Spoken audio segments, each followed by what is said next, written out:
Good morning students, hope you all are fine at your home. So today we're going to discuss about the green algae. In the last class we have discussed about the plant kingdom classification. So let's get started with our topic today. The green algae, as the name indicate, that means they contain pigments, and these pigments basically chlorophyll A and B, xanthophylls and carotene. So green algae basically they contain different pigments, that is chlorophyll A and B, xanthophylls and carotene. The majorly they have chlorophyll A and B, that means that's why they appear green in color, and they are said to be chlorophyta. They belong to the class called chlorophyta. So green algae, they are said to be chlorophyta because they have major pigments, that is pigment A and B, rather than xanthophylls and carotene. Talking about their habitat, they live in fresh water. Ponds and moist and shady places. So this is what the habitat where they used to reside, the freshwater, ponds and moist and shady places. Talking about their structure, the body is said to be thallus. Which is a leaf-like structure, and these thallus basically is the body structure of the green algae.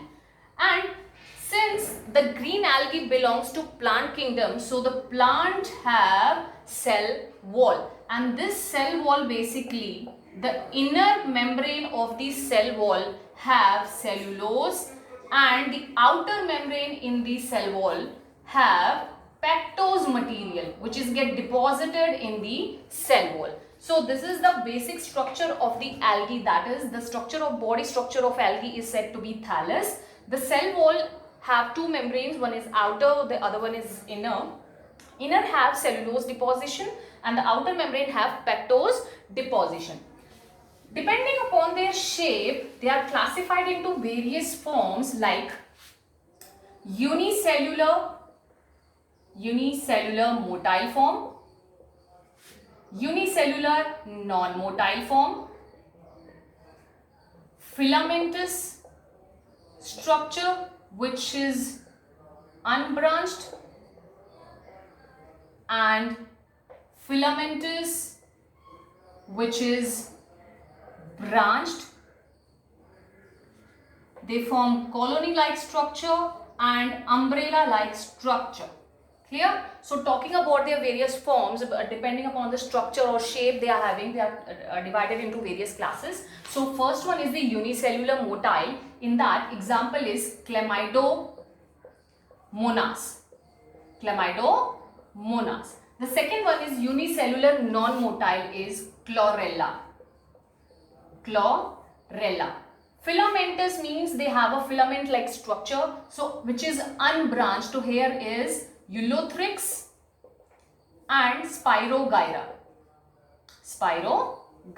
which is a green algae. Next is filamentous branched structure. Here is Cladophora. So they have different branches which have filamentous structure, right? Next is the colony form. The example is Volvox, which form colony-like structures like this. Next is umbrella-like structure. In that, example is Acetabularia.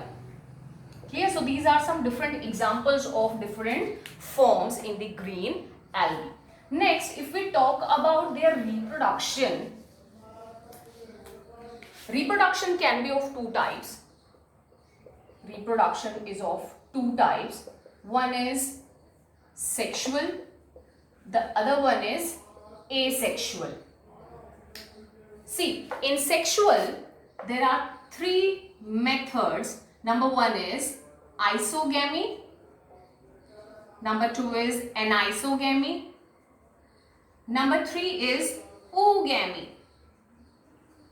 Iso means similar. When two similar gametes fuse to each other, which is similar in size and shape, they are said to be isogamous, and that process is said to be isogamy.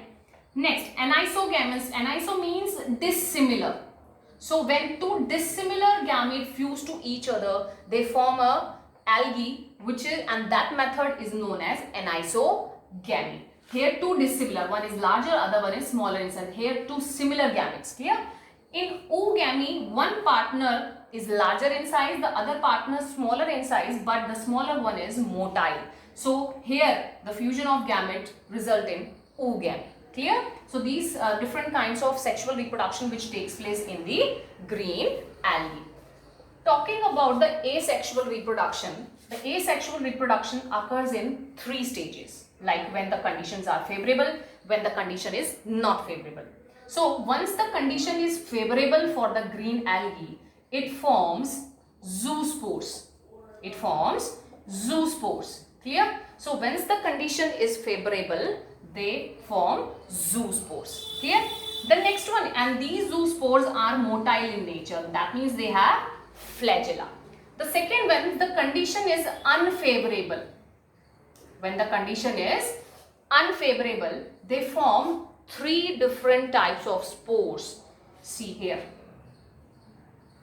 3 different types of spores. The first spore, which have thin wall, are said to be, you can say, when condition is not favorable and the fungi, they deposit a thin layer around it, and these spores are said to be aplanospores. Aplanospores, and these spores have thin wall which is deposited around them. The next one, the spores are present in the thickening, and there is an extra thickening which the wall is formed, and these spores are said to be akineate. And these spores are said to be akineate because there is the wall thickening occurs. So here the thin wall was there. Here thick wall is secreted around the spores, and they are said to be akineate. The third structure is that same here in this case also the wall is thick. The wall is thickened at the end. Thick wall is formed, but which is red in color. Okay, so akineate also have thick wall. Here in this case hypnospores, and these hypnospores are red in color due to hematochrome pigment. So this is the basic difference between hypnospores and akineate, is that both have wall thickening, but the hypnospores are red in color due to hematochrome pigment, and akineate, they do not have red coloration. So once the condition is favorable, they form zoospores which are motile in nature. They are non-motile structures, and unfavorable condition, they form 3 types of spores. Aplanospores which have thin wall, then remaining 2 have thick wall, but what is the basic difference? That hypnospores have red coloration. The third one, I'll write it here. When the condition is not favorable, the third one, I talked about the unfavorable condition. The third stage, when the condition is not, you can say is not favorable, and even though it is not, you can say unfavorable. So intermediate stage, which is not completely favorable and unfavorable, that stage is called Palmella stage. Clear? Here spores are formed and which have mucilage covering, and these spores are non-motile, they don't have flagella, and this is the mucilage covering which is get formed in an intermediate stage which is not favorable as well as unfavorable. You can't say that it is completely favorable and you can't say that it is completely unfavorable. It's an intermediate stage. Clear? So here the Palmella stage, the mucilage layer is secreted around the spores. Clear? Next, if we talk about the general structure of a green algae, I'll choose Chlamydomonas. Let's draw the structure of Chlamydomonas. In Chlamydomonas, this is a typical structure. See, if you can see this, you find it a droplet, water droplet like this only, right? So it has a pointed end over here, which is known as apical lamella. Okay? And here there are 2 basal granules from which flagella arises. From where flagella arises, or you can say papilla, apical papilla. Okay, so there are two basal granules, and from these basal granules flagella arises, which are equal in size, and these flagella are of whiplash type. Whiplash means they are slightly broader at the base and narrower at the anterior end. Clear? That means whiplash flagella. Here in this case there is an internal membrane is there, and this one is the outer one, which is his cell wall. This one is cell membrane, and inside this cell membrane there is a cup shape like structure is formed, which is known as chloroplast. Chloroplast. Inside this chloroplast there is a flower like structure is present. If you can see here, this is known as pyrenoids. Pyrenoid is the storehouse for the protein as well as starch. It can be the number varied from 2 to 20 in a organism or in the green algae, depending upon the type of species. Okay, so here the cup shape like chloroplast is present, which is having the chlorophyll, and here there one more structure is present, which is known as eye spot or stigma. Eye spot or stigma. This stigma actually have sensory portion which allow algae to move in a particular area where there is a sunlight, right? So this basically, these have certain pigments which senses the light and takes the Chlamydomonas to that particular site for the absorption of maximum sunlight. Clear? So here there are two contractile vacuoles also present at the base of these, the basal granules. These contractile vacuoles actually help in osmoregulation. What is osmoregulation? Osmoregulation is a process by which your body concentration of water and ionic concentration is maintained. Clear? So contractile vacuole helps in osmoregulation for maintaining salt and water concentration in the body. Clear? See, these two basal granules, they are attached to each other, and one of the basal granule is attached to the nucleus, which is present in the cup shaped chloroplast here in the center, right? So this basal granule is being attached to the nucleus by a thread like structure called rhizoplast. So this is the typical structure of a Chlamydomonas, which is a green algae. Now we will discuss the economic importance of this green algae. Economic importance, like where this green algae is being used for economic, right? The first one is chlorella, which is used as single cell protein, that is food supplement,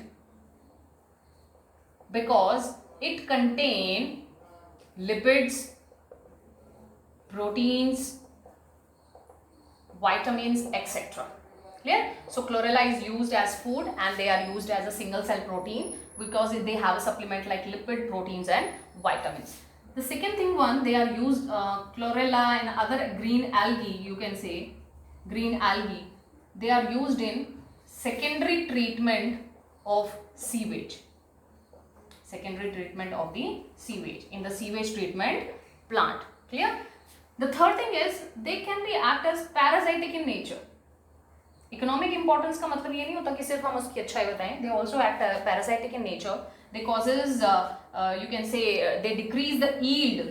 Basically they parasite on higher plants and they decrease yield crop of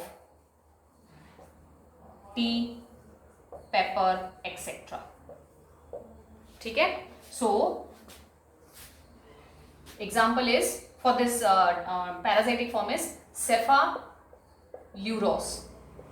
Cephalourus. This is the parasitic green algae which decrease the yield crop of the tea and pepper. So that's all for today. In the next class we will discuss about the brown algae. Till then, see you. Tata. Stay home. Stay safe.